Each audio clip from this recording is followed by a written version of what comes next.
Assalamualaikum,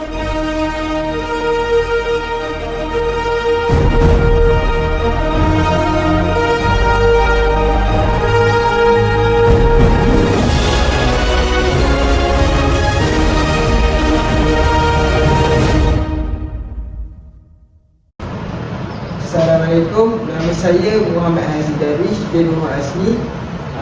Saya dari kelas B4. Pulau Layang-Layang atau Terumbu Layang-Layang adalah sebuah pulau yang merupakan sebahagian daripada gugusan Kepulauan Spratly.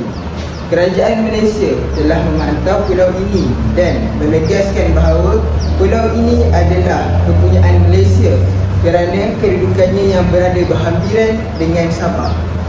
Pulau ini juga dituntut oleh pihak negara Republik China melalui 9 Dash Line, Republik China, Filipina dan juga Vietnam. Jadi pada hari ini saya akan menerangkan tentang isu Pulau Layang-Layang. Baiklah, Pulau Layang-Layang merupakan sebuah pulau kecil yang terletak di Laut Cina Selatan dan juga merupakan sebahagian daripada Kepulauan Spratly.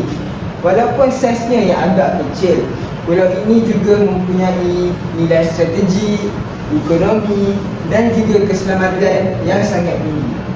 Kedudukannya yang berhampiran dengan negeri Sabah menjadikan Malaysia mempunyai asas geografi yang kukuh untuk menuntut dan mentadbir kawasan ini. Isu ini lebih kompleks apabila beberapa negara lain juga turut merebut dan menuntut terhadap kawasan yang sama. Baiklah, jadi latar belakang pertikaian yang dipertikaikan oleh pihak-pihak negara lain ialah kedudukan strategi laluan perdagangan dunia. Yang kedua, potensi sumber asli sebagai petroleum dan juga gas. Yang ketiga, zon ekonomi eksklusif iaitu ZEE. Dan yang terakhir sekali, kepentingan ketenteraan dan juga pengaruh geopolitik. Negara-negara yang membuat tuntutan terhadap pulau ini ialah China, Taiwan, Filipina, Vietnam dan juga Malaysia.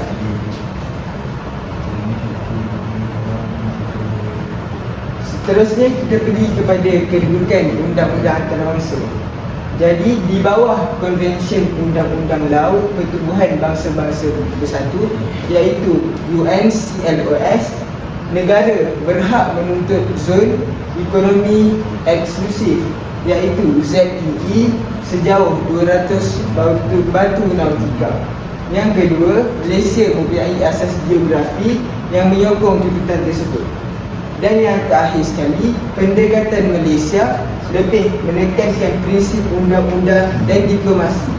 Jadi pendekatan ini menunjukkan bahawa Malaysia memilih kestabilan serantau berbanding pergaduhan dan juga konfrontasi. Seterusnya kita pergi kepada kepentingan strategi. Jadi Pulau Layang-Layang sangat-sangat penting dari sudut keselamatan negara kerana pulau ini akan mengawal laluan kapal dagang antarabangsa. Yang kedua, pulau ini juga menjadi lokasi pemantauan pemantauan pergerakan kapal asing. Yang ketiga,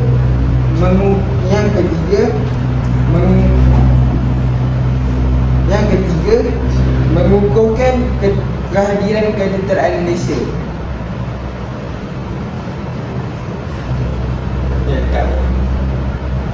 Dan yang terakhir sekali, menghalang pencerobohan dan aktiviti tidak sah daripada negara lain. Jadi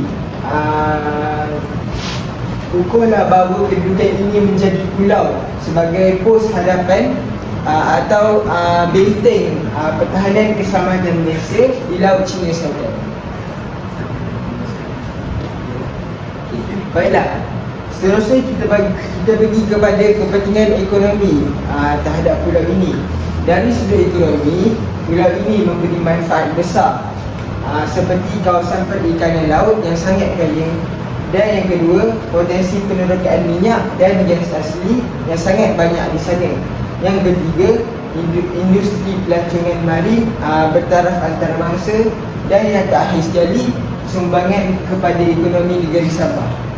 Jadi Pulau Rarayan juga terkenal sebagai destinasi selam scuba yang menarik pelancong antarabangsa. Seterusnya kita pergi kepada tindakan kerajaan Malaysia untuk mendapat pulau ini. Baiklah, jadi kerajaan Malaysia telah mengambil beberapa langkah tegas tetapi terkawal. Yang pertama, membina landasan udara dan juga kemudahan asas di pulau tersebut. Yang kedua, menempatkan anggota keselamatan secara tetap. Yang ketiga, mengadakan rondaan laut dan juga udara di sana. Dan yang terakhir sekali, menggunakan pendekatan diplomasi serantau. Jadi tindakan ini menunjukkan Malaysia serius dalam mempertahankan kedaulatan negara sendiri. Seterusnya kita pergi kepada pendekatan diplomasi dan kerjasama serantau.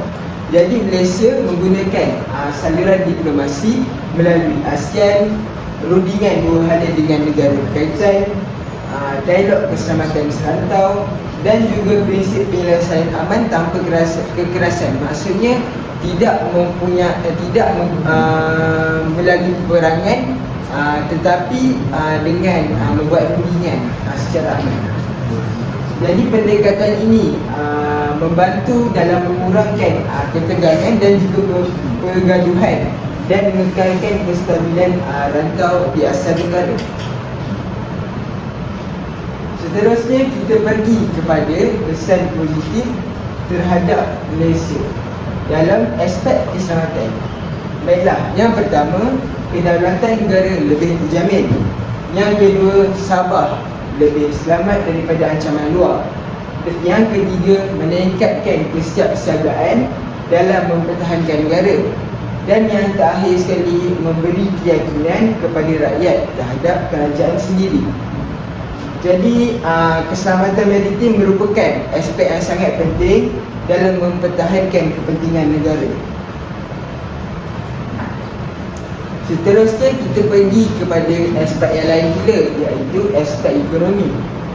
Baiklah, dari sudut ekonomi, peluang pekerjaan dalam sektor keselamatan dan pelancongan. Yang kedua, potensi hasil petroleum dan juga gas yang sangat-sangat kaya di pulau tersebut. Yang ketiga, peningkatan aktiviti ekonomi maritim. Dan yang terakhir sekali, pengembangan sektor pelancongan antarabangsa. Jadi hal ini memberikan impak jangka panjang terhadap pembangunan ekonomi negara. Seterusnya kita pergi kepada kesan politik dalaman. Isu ini juga memberi kesan kepada politik dalaman, iaitu meningkatkan semangat patriotisme, mengukuhkan sokongan rakyat terhadap kedaulatan negara, dan juga namun juga boleh menjadi isu sensitif jika berlaku kegaduhan atau ketegangan. Jadi kerajaan Malaysia perlu bijak dalam menguruskan persepsi rakyat. Seterusnya, cabaran dan risiko. Walaupun banyak manfaat, tetapi terdapat cabaran seperti ketegangan diplomatik dengan China. Yang kedua, risiko insiden ketenteraan. Yang ketiga, kos tinggi penyelenggaraan pangkalan. Dan yang terakhir, tekanan geopolitik kuasa besar seperti China, Vietnam dan sebagainya. Jadi, Malaysia perlulah berhati-hati dalam setiap keputusan yang dibuat. Seterusnya kita pergi pula kepada kesan terhadap negara jiran.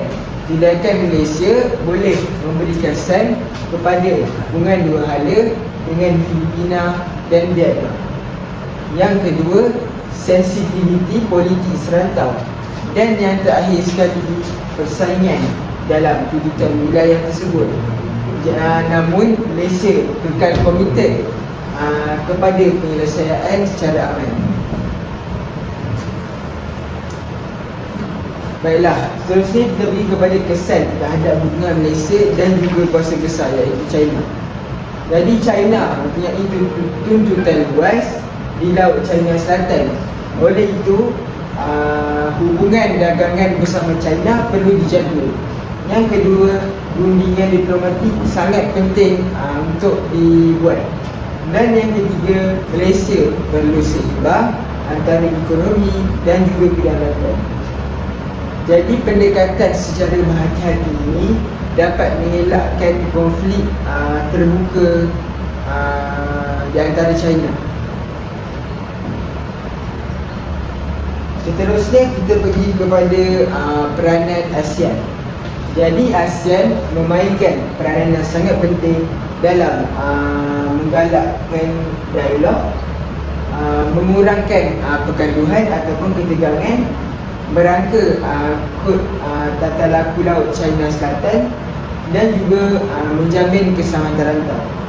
Jadi kerjasama serantau ini menjadi kunci yang sangat penting dalam penyelesaian jangka panjang. Seterusnya kita pergi kepada implikasi geopolitik. Baiklah, isu ini bukan hanya melibatkan negara Asia, tetapi juga kuasa besar dunia seperti yang dikatakan tadi.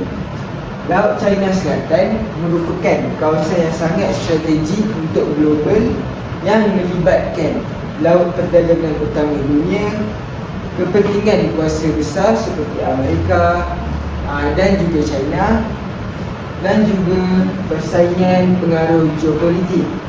Jadi Malaysia perlulah bersikap secara neutral dan juga berprinsip untuk mengelakkan segala pergaduhan atau ketegangan berlaku.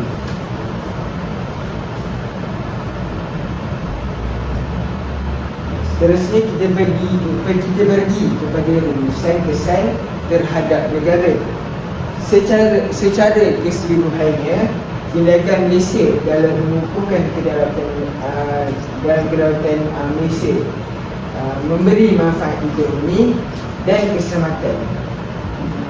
Namun Malaysia memerlukan pengurusan diplomasi yang teliti.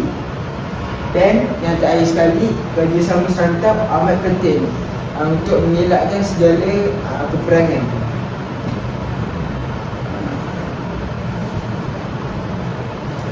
Baiklah, seterusnya kita pergi kepada kesimpulan isu pulau ini. Pulau layang-layang bukan sekadar pulau kecil, tetapi pulau layang-layang ini ialah simbol kedaulatan dan juga maruah negara Malaysia. Tindakan kerajaan Malaysia dalam mempertahankannya ialah melindungi keselamatan negara, menjamin kepentingan ekonomi dan juga mengekalkan kestabilan serantau. Jadi pendekatan diplomasi dan juga kerjasama antarabangsa adalah jalan terbaik untuk memastikan keamanan jangka panjang. Sekian, terima kasih. I just had to let you know you're